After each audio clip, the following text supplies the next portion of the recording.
அல்ஹம்துலில்லாஹ் ரப்பில் ஆலமீன். ஸலாத்து வஸ்ஸலாமு அலா ரசூலில்லாஹி அஷ்ரஃபில் அன்பியாஇ வல் முர்ஸலீன் வ ஹாதமுன் நபிய்யீன் முஹம்மதுர் ரசூலுல்லாஹி ஸல்லல்லாஹு அலைஹி வஸல்லம். எல்லா புகழும் புகழ்ச்சியும் ஏக இறைவனாகிய அல்லாஹ் ஒருவனுக்கே உரித்தாகட்டுமாக. அன்பிற்கும் இறைநேசத்திற்கும் உரித்தான அல்லாஹுவின் நல்லடியார்களே, இறைவனின் அருளால் ஈதுல் அல்ஹா ஹஜ்ஜு பெருநாளுடைய நாளில் இருக்கின்றோம். முதலாவதாக இந்த நாளினுடைய நல்வாழ்த்துக்களையும், இன்றைய நாள் இறைவனுடைய புறத்தில் இருந்து பூமிக்கு இறங்குகின்ற எல்லா அருள் வளத்திற்கும் ரப்புல் ஆலமீன் நம் அனைவரையும் சொந்தக்காரர்களாக ஆக்க வேண்டும்.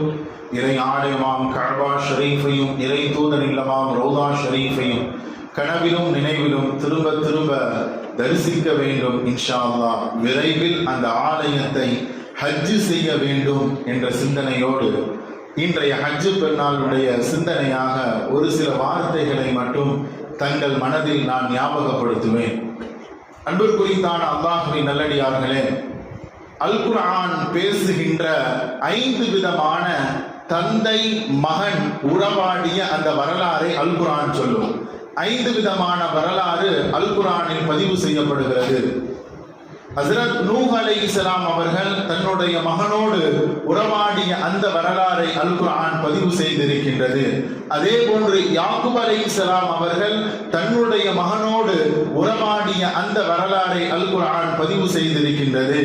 அதே போன்று லுக்மான் அலைஹிஸ்ஸலாம் அவர்கள் தன்னுடைய மகனோடு உறவாடிய அந்த வரலாறையும் அல் குர்ஆன் பதிவு செய்திருக்கின்றது. அதே போன்று இப்ராஹிம் அலைஹிஸ்ஸலாம் அவர்களிடம் அவர்களினுடைய தந்தை பேசிய வரலாறுக்கு இப்ராஹிம் அலைஹிஸ்ஸலாம் அவர்கள் பதில் கூறியதும், அதே போன்று இப்ராஹிம் அலைஹிஸ்ஸலாம் தன்னுடைய மகனோடு பேசிய அந்த வரலாறையும், கிட்டத்தட்ட சுமார் 5 விதமான தந்தை மகன் உறவை அல் குர்ஆன் அறிமுகப்படுத்தும். காரணம், இந்த உலகத்திற்கு நாம் வருவதற்கு தாய் தந்தை மிக முக்கியமானவர்கள். அதனால்தான் ஸல்லல்லாஹு அலைஹி வஸல்லம் சொல்வார்கள், 3 முறை தாயின் காலடியில் தான் சொர்க்கம் இருக்கின்றது. 4வது முறை ஸல்லல்லாஹு அலைஹி வஸல்லம் அவர்கள் தந்தையை ஞாபகப்படுத்திய ஹதீஸோடு நாம் பார்க்கும் பொழுது தந்தை மகன் என்ற அந்த உறவினுடைய கண்ணியம் நமக்கு புரிகின்றது. நவீன காலங்களில் வளர்ந்து வருகின்ற இந்த சமூகத்தில் இன்றைய இந்த உறவு என்பது சரியான முறையில் பேணப்படுகின்றதா? இருவருக்கும் மத்தியிலே அந்த உறவான கண்ணியமான வரலாறுகளும் கண்ணியமான பரஸ்பர உறவு முறைகளும் இன்றைய நவீன காலங்கள் இருக்கிறதா என்றால் கண்டிப்பாக குறைந்து கொண்டே வருகிறது. குறிப்பாக இன்றைய நாள் நாம் நினைவுகூர தகுந்த ஹஸ்ரத் இப்ராஹிம் அலைஹிஸ்ஸலாம் அவர்கள் தன்னுடைய தந்தையோடு உறவாடிய அந்த வரலாறை முதலாவது நினைவு கூற வேண்டும். அவங்க தன்னுடைய தந்தையிடவே சொன்னாங்க, யா அபதி லா தஅபுதி ஷைத்தான் இன்ன ஷைத்தான கான லிர்ரஹ்மானி அஸியா. தந்தை மாறு செய்பவராக இருந்தால் மகன் தனையன் தைரியமாக சொல்ல வேண்டும், லா தஅபுதி ஷைத்தான், நீங்க ஷைத்தானை வணங்காதீங்க. இன்ன ஷைத்தான கான லிர்ரஹ்மானி அஸியா, ஷைத்தான் ரஹ்மானுக்கு மாறு செய்யக்கூடியவன் என்று தைரியமாக தவறான வழியில் வாழ்க்கை பயணத்தில் மாற்றத்தை ஏக இறைவனுக்கு மாற்றமாக நடக்கும் பொழுது அவர்கள் சத்திய இஸ்லாத்தை எடுத்துரைத்தார்கள். அதே போன்று யா அபதி இன்னி லா யகாஃபு ஐயமஸ்ஸக அஸாபு மினர் ரஹ்மானி ஃபதகூன லிஷைத்தானி வலியா. நான் உங்களை பயப்படுறேன், நீங்க வழி தவறி போயிருவீர்களோ அப்படின்னு நான் பயப்படுறேன்.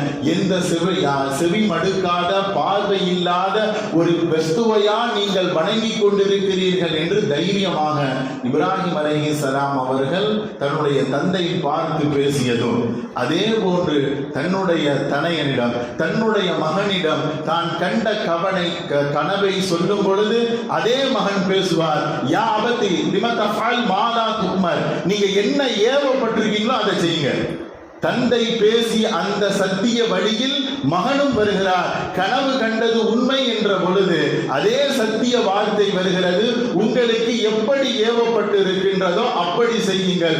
சத்தஜுதுனி இன்ஷா அல்லாஹு மினஸ் சாபிரீன். நான் பொறுமையாளர்களோடு நான் இருப்பேன் இன்ஷா அல்லாஹ் அப்படின்னு ஹஜ்ரத் இஸ்மாயில் அலைஹிஸ்ஸலாம் அவர்கள் தன்னுடைய தந்தையாக இப்ராஹிம் அலைஹிஸ்ஸலாம் அவர்களை பார்த்து பேசிய அந்த வரலாறையும் அல் குர்ஆன் பதிவு செய்திருக்கிறது.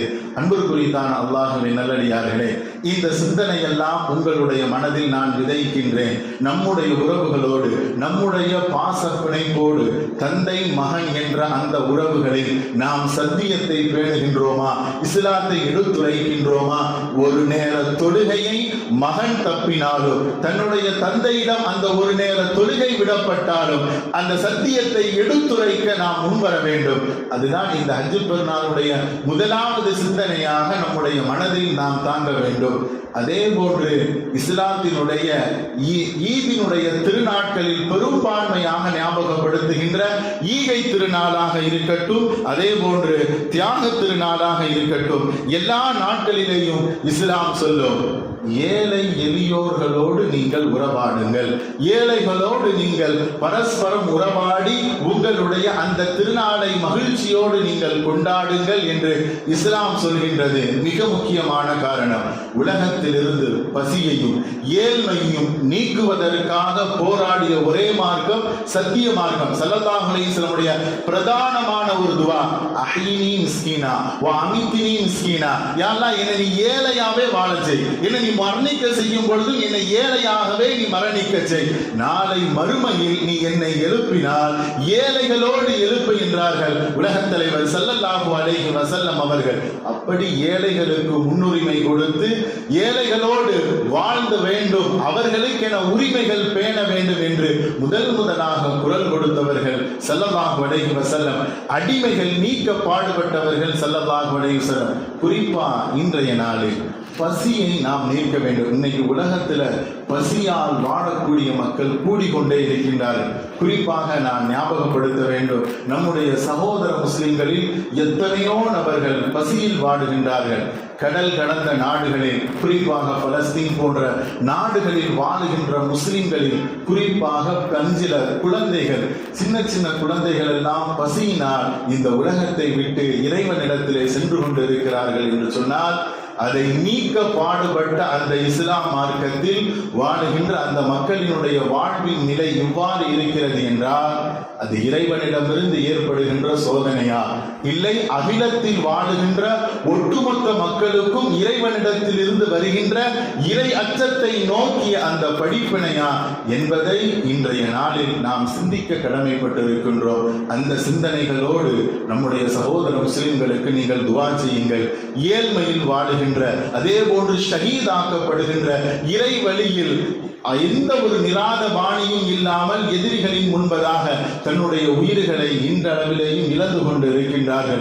எத்தனையோ அரபுலகங்கள் கைவிட்ட பிறகும் இறைவனுடைய அந்த இறையச்சத்தை, இறைவனுடைய உதவியை நாடி நிற்கின்ற எத்தனையோ மக்கள் மண்ணில் இருக்கின்றார்கள். அதை தான் இந்த நாட்களும் அந்த மாநிலங்களும் அங்கு வாழுகின்ற மக்களும் உலகத்தினுடைய மக்களுக்கு படிப்பினை சொல்லிக் கொண்டே இருக்கின்றார்கள்.